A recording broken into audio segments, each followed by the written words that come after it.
Hi, I'm Hayley from Paramore, and you're watching Behind the Brand.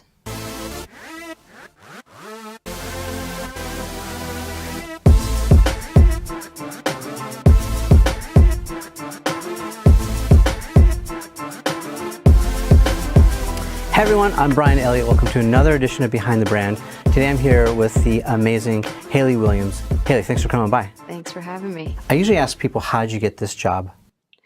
Oh man, this started a long time ago. I was 12 or 13 when I joined my band, and we were just kids in school, you know. And I come from a really small town in Mississippi, and I was sort of the only person in my school that really was interested in music. So by the time I was old enough to know anything, I knew that I wanted to sing and write songs and play with my friends in a band. You know, I wanted to be a part of something. So it wasn't until I moved to Nashville, I met my friends that also wrote. And that was like this revelation for me, to meet other people my age who wanted to do the same thing as me. I felt less alone, you know? So, yeah, we didn't really waste any time. We started after school. On every Thursday we went to school because it was like this homeschool kid thing. How old were you at this time? I was like 13.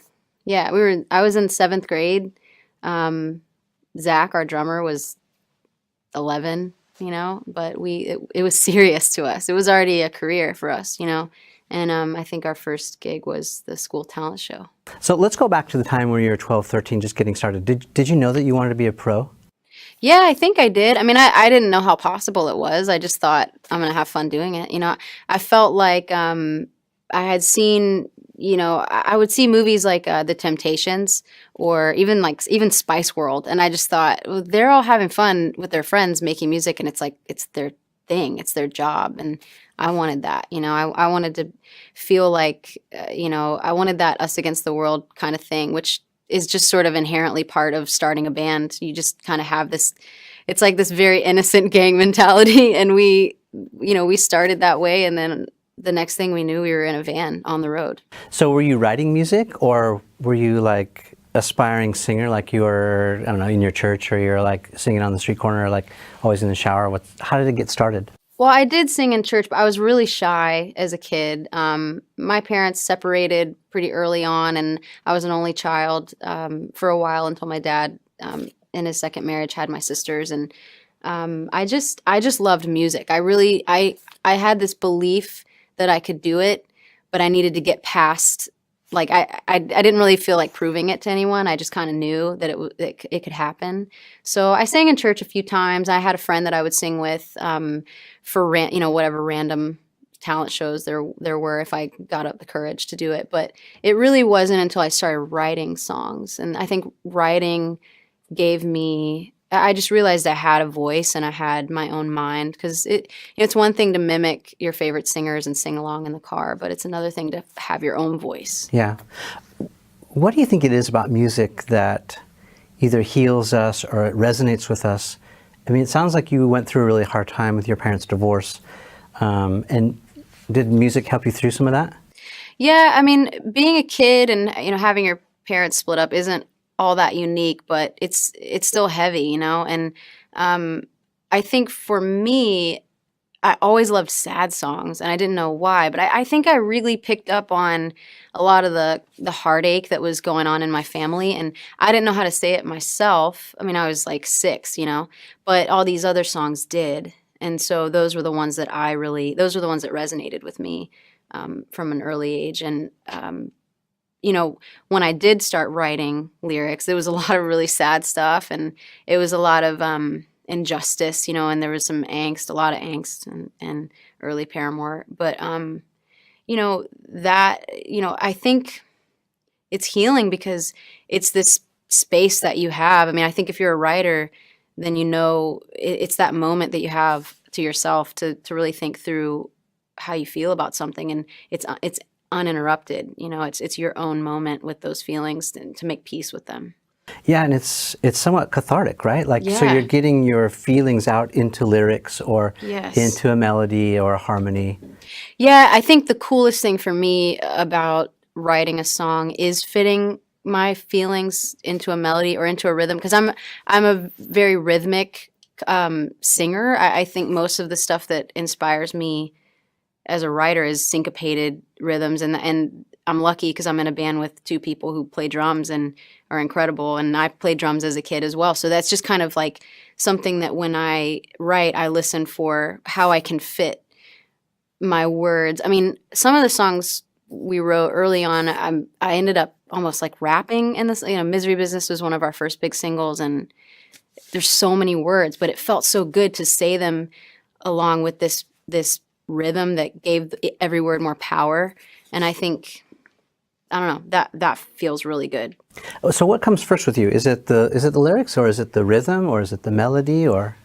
Well, with Paramore, we tend to write music first, and then I kind of go and I listen to that. I might learn it on guitar or learn it on piano, and I kind of live with it alone, because I do tend to write words in secret, because like I said, that's my space to really feel something out. But You keep it like in a diary or journal, or? yeah, it feels better to physically write Yeah. out the words. You and like Eminem, right? You've got like your notebooks Yeah. and you're working on. People do compare me to Eminem quite often.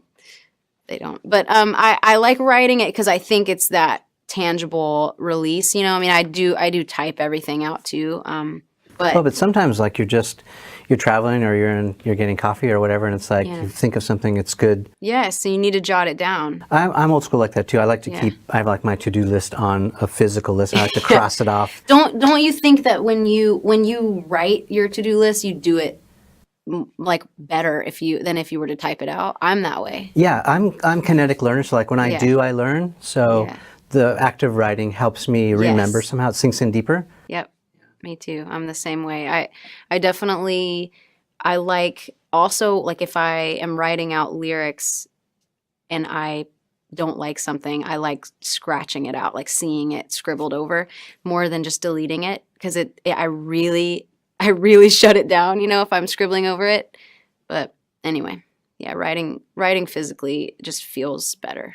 So we're talking off camera a little bit about Karen Carpenter. Who are some of your other kind of inspirations?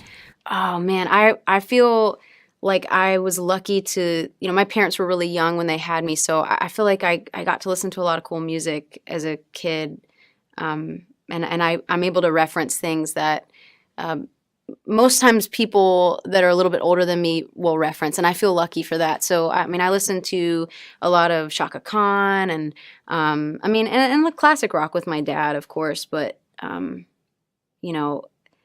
I feel also really lucky that my granddad was into soul and funk music. So that's where like the Shaka Khan and like Temptations, or, a lot of Motown stuff, Elvis even, Cool.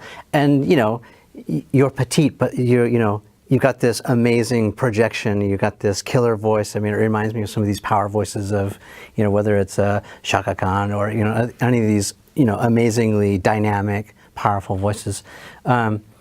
Is that like your alter ego? Like you said, you're kind of a little bit like an introvert. Does the extrovert come out on stage? How does that work? Yeah, I do. I mean, we've spent 2 years off at this point just writing, and I feel like I've gotten to know my introverted self a lot more in the past 2 years than I had. I hadn't really been given the chance on the road because we're surrounded by so many people. Yeah. And I do think I'm good at that. It's not that I think I'm better off in a room by myself. I think I love to listen to people's stories, and I like engaging and connecting, and that's a beautiful thing about being in a band that travels and meeting fans that become sort of like your family.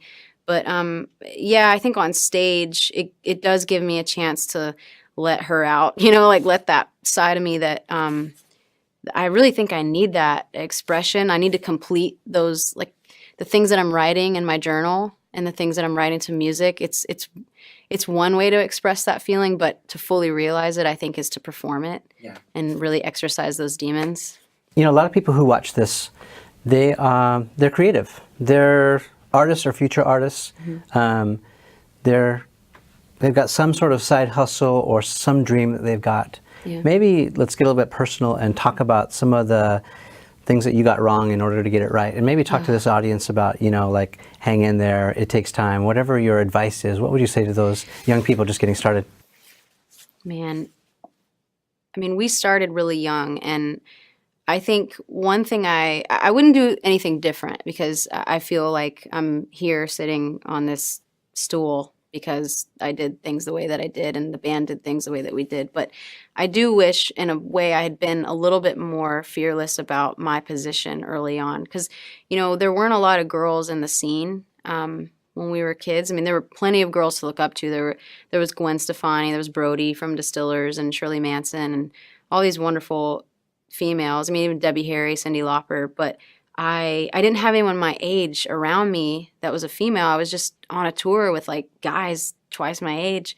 And I really, I think I didn't show it on stage, but I doubted myself a lot. I really did. And I felt that loneliness sort of translating into something that it shouldn't have. You doubted yourself, like your skills, like you could actually do it, or like I just doubted whether or not people would ever take me seriously. like you know? imposter syndrome, like what am I doing? Yes, we were just talking about this. Yeah. Yes, imposter syndrome. I have it. I have imposter syndrome. I